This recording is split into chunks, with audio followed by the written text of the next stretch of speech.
दोस्तों, नमो बुद्धाय, जय भीम। मेरा नाम सतीश बौद्ध है। आज फिर से आपके बीच में उपस्थित हुआ हूँ। बड़ा एक गंभीर चिंतन का विषय है। विषय एक छोटी सी कहानी से आपको बताना चाहूँगा। हुआ कुछ यूँ कि एक बार एक व्यापारी, बहुत बड़ा व्यापारी, किसी एक शहर में व्यापार के दृष्टिकोण से गया।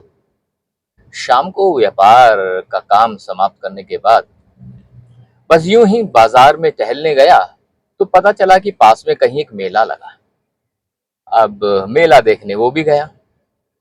मेले में विभिन्न प्रकार की दुकानें सजी हुई हैं, ढेर सारे लोग वहां आए हुए हैं।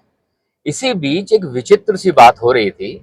विचित्र बात यह थी कि एक व्यक्ति एक बोतल में जिन्न को बंद करके बैठा हुआ है और उसे बेचने का प्रयास कर रहा है। कह रहा है कि आ जाओ, जिन्न खरीद लो, जिन्न खरीद लो, जिन्न ले लो, तुम्हारे सारे काम करेगा। व्यापारी को बड़ा विचित्र लगा कि साला ये जिन्न बेच रहा है, ये क्या बीमारी है। उसके पास गया, जाके पूछा, भाई ये क्या है, हमें समझाओ जरा। उसने कहा, साहब ये जिन्न है और ये ऐसा जिन्न है जो आपका हर काम करेगा। आप जो भी इससे कहेंगे ये काम आपका तुरंत करके दे देगा। तो यार ये तो बहुत अच्छी बात है, एक बात बताओ ये कितने का है। उसने कहा 1,000 रुपए का साहब, अगर आपको चाहिए तो आप इसे ले लो, आपका हर काम करेगा। ठीक है भाई, दे दो। उसने 1,000 रुपए दिए और वो जिन्न उससे लिया। तभी उस व्यापारी से जिन्न बेचने वाले ने कहा, सुनो साहब, ये जो जिन्न है आप इसे लेकर के जा रहे हैं, ये डेफिनेटली आपके सारे काम करेगा, लेकिन एक कमी है इसके अंदर। कमी यह है कि अगर तुमने इसे काम नहीं बताया तो ये तुम्हें काम बताना शुरू कर देगा, फिर ये तुम्हें अपने हिसाब से घुमाएगा, चलाएगा। तो इसे कभी खाली मत बैठने देना। अगर ये खाली रह गया तो फिर आपके सामने मुसीबत आ जाएगी। तो व्यापारी कहने के लगा, अरे मेरे पास तो बहुत काम है, इसको तो जीवन भर फुर्सत नहीं मिलेगी, इतना काम मेरे पास है। ठीक है साहब, व्यापारी उसे अपने साथ ले आया और व्यापारी ने यह निर्णय लिया कि इससे काम कराया जाए। और जब उससे काम कराना शुरू करवाया तो सबसे पहले सबसे कठिन काम जो उसका था वो उसको काम उसको दिया। जिन ने कहा, ठीक है साहब। जिन ने उस काम को फटाक से किया, काम खत्म। व्यापारी कहने लगा, यार इसने तो बड़ी जल्दी काम खत्म कर दिया। अब उसने जो है दूसरा काम दिया। अब दूसरा काम भी उसने जो फटाक से खत्म कर दिया। अब व्यापारी के जितने भी काम थे वो केवल 1 हफ्ते के भीतर भीतर उस जिन ने सारे खत्म कर दिए। अब व्यापारी कहने लगा, यार ये तो बड़ी विचित्र बात हुई, इस जिन ने तो सारे काम खत्म कर दिए, अब क्या किया जाए। अब उसके पास बताने के लिए कोई काम नहीं बचा। अब वो जिन से डर के भागने लगा कि अब तो ये मुझे काम बताएगा, मुझे काम पे लगा देगा। वो भागता रहा, भागता रहा, भागता रहा। भागते भागते एक बुद्ध विहार में जा घुसा। वहां एक भिक्षु थे जो मंत्रणा कर रहे थे, लोगों के साथ बैठे थे, विचार गोष्ठी चल रही थी।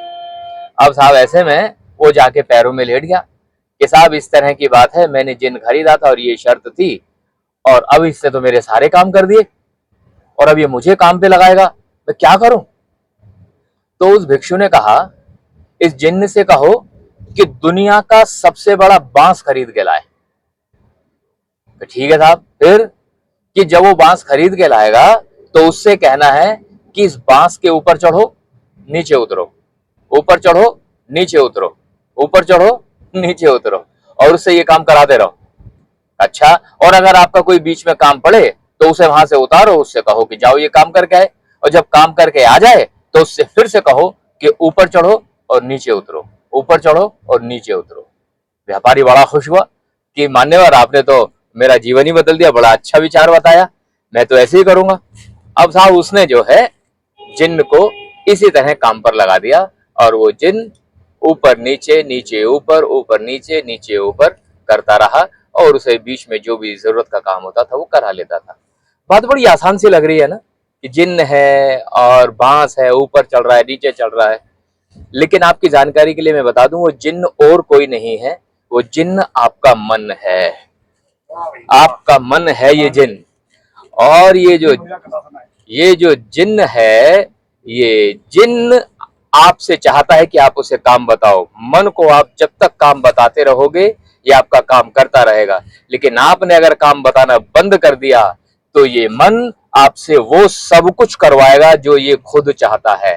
तो ऐसे में भिक्षु ने बताया कि भगवान बुद्ध कह रहे थे इस मस्तिष्क को शांत करने के लिए अपनी सांसों को ऊपर चढ़ाओ नीचे गिराओ, ऊपर चढ़ाओ नीचे गिराओ, जिसे आनापानासती कहते हैं। तो मन को चित्त के बांस पर कभी ऊपर ले जाओ कभी नीचे ले जाओ, उससे आपकी ध्यान साधना मजबूत होगी और ये मन आपके नियंत्रण में रहेगा। मैं उम्मीद करता हूं दोस्तों कि आपको इस कहानी से जरूर कुछ ना कुछ सीखने को मिला होगा।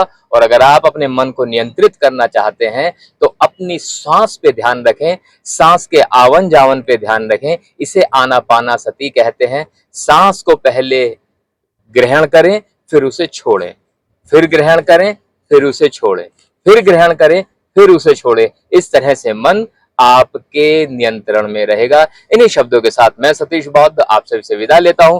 फिर किसी और कहानी के साथ आपके बीच में उपस्थित होऊंगा। तब तक के लिए नमो बुद्धाय।